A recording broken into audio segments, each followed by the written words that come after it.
Hello, everyone. This is Joshua Williams. This is the United States of Africa channel. This is the kind of content you will be seeing. As you see right here, this is the intro. And if you've seen my Facebook intro, that's going to come up right after this.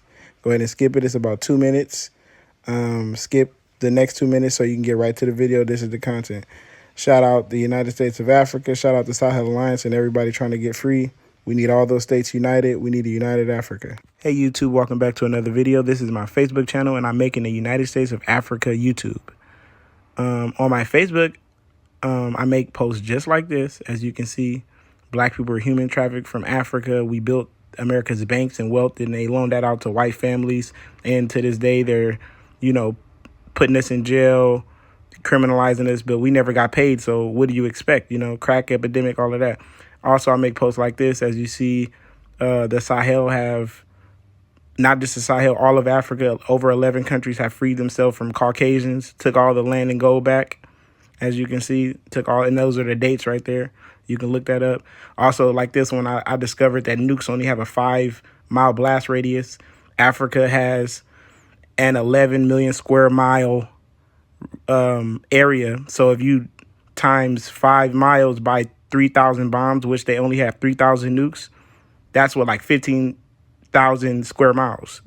You understand? So, and as you can see from this picture I'm about to show, Africa is 11 million square miles. So they couldn't even destroy something like the size of the state of Texas, yet alone Africa. And it only has a 5 to 9 mile blast radius. As you can see right here, if you do 5, even 9 miles times 3,000 bombs, they don't have anywhere enough to fuck with us as black people. As you see right here, you can Google this yourself. That's how many they have. And you need uranium to even build those. And uranium only comes from Africa or the Middle East, but mainly in Africa. And they have taken back all the uranium and everything. And as you can see right here, Africa is 11.7 million square miles. So if they can only destroy 15,000 square miles maximum, y'all don't even understand. These people can't even mess with us, y'all. We've taken back all land, gold, resources, everything. And they have been trying to assassinate me, Joshua Williams, for over 8 years now. I have proof of that. You can go on my Facebook and see. But they can't stop the movement. And that's enough talking. Here's the rest of the video, y'all. Let's get to it. That was my intro. That has international observers watching closely. The nations of the Sahel are showcasing a staggering amount of new military hardware. But while the headlines might suggest a regional arms race, the reality is more focused and far more dangerous. This isn't just a shopping spree. It's a radical strategic realignment. And at the heart of it all is Mali. In the next few minutes, we'll break down the most powerful weapons in this new arsenal, piece by piece. We will show you exactly what Mali has been acquiring from its new patrons, Russia and China, and analyze why this massive military expansion, happening in one of the most unstable regions on Earth, is causing alarm from its immediate neighbors to the highest officers in the West. So what exactly did they get? Recent deliveries, spanning from mid-2024 into early 2025, represent a major overhaul of the Malian Armed Forces, or FAMA. This isn't just a random collection of gear.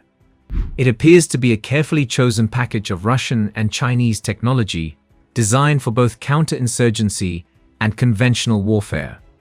First, let's look at the Chinese contribution. In September 2024, Mali's leaders signed a significant agreement with the Chinese defense firm Norinco for military equipment, training, and technology transfer. While the specifics of the hardware are not all public, Malian officials were seen inspecting drones and armored vehicles. This deal signals a deepening of military cooperation between the two nations. Then comes the Russian hardware. In early 2025, a massive convoy of over 100 vehicles reportedly arrived in Mali, intended to bolster both Malian forces and Russia's own Afrika Korps. This shipment brought the heavy metal, an unspecified number of main battle tanks, infantry fighting vehicles, and armored personnel carriers. This is classic Russian heavy armor, built for direct, high-intensity conflict. Air power has also seen a dramatic upgrade. Mali's arsenal now includes Turkish-made Bayraktar TB2 and Akinci drones, which have been used for surveillance and targeted strikes. More recently, Russian Su-24 strike aircraft, operated by the Africa Corps in support of Malian operations, have been spotted in the country. These jets are a significant step up, capable of carrying heavy payloads and conducting precise strikes.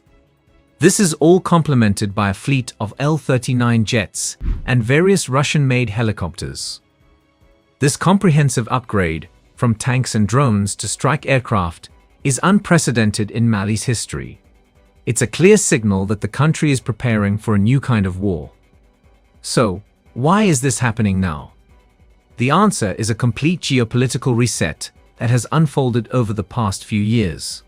For nearly a decade, Mali's security was heavily reliant on Western partners, primarily France, whose Operation Barkhane led the regional counter-terrorism effort. But after military coups in 2020 and 2021, that relationship completely shattered. The new leadership in Bamako, led by Colonel Assimi Goïta, adopted a hardline sovereignty-first agenda. This led to the expulsion of French, European Union, and United Nations peacekeeping forces, which created a massive security vacuum. In response, Mali and its neighbors Burkina Faso and Niger, who also underwent similar military takeovers, took a decisive step.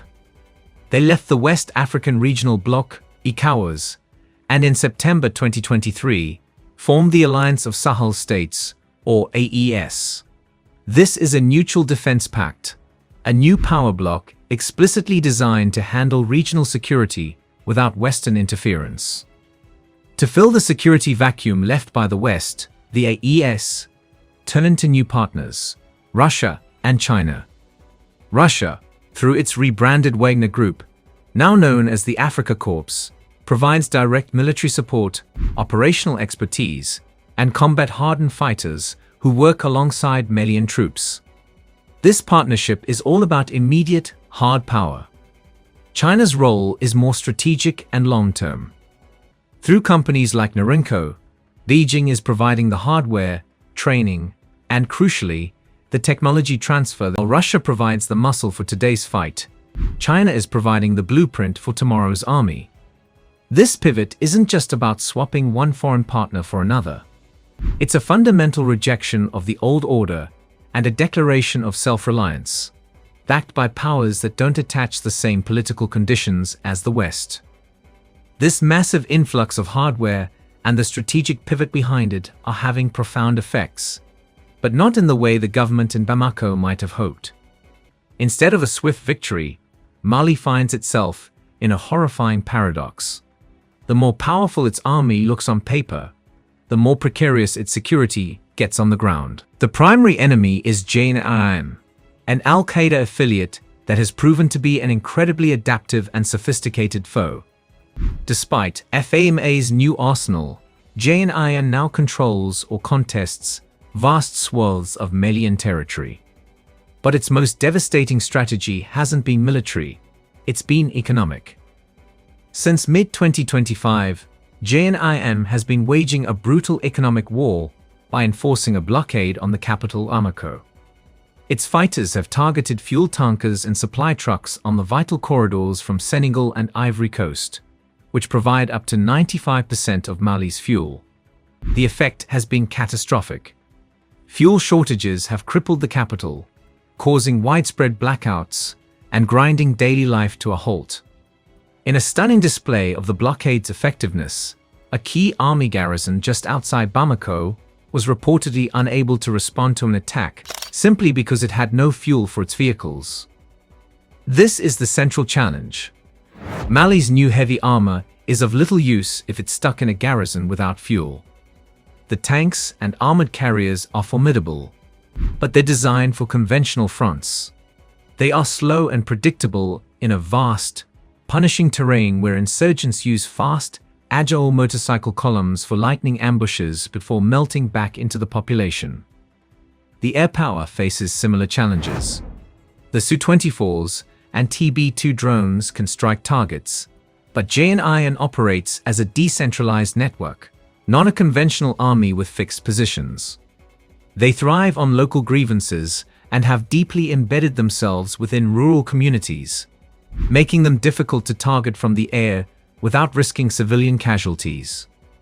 This economic warfare is designed to achieve one goal: to show the Malian people that their government, despite its new weapons and powerful friends, cannot provide basic security or essential goods. It is a direct assault on the state's legitimacy. For Mali's junta, this military buildup is a high-stakes gamble. The parades of new tanks and jets are a powerful tool of domestic propaganda, designed to project an image of strength and rally the population around a narrative of national sovereignty. The government is leveraging this sentiment, alongside a plan to recruit around 24,000 new soldiers and security personnel, to solidify its hold on power. However, the reality is that the country is fighting a war on two fronts: a military campaign against insurgents in the countryside and an economic war against a blockade that is strangling its capital.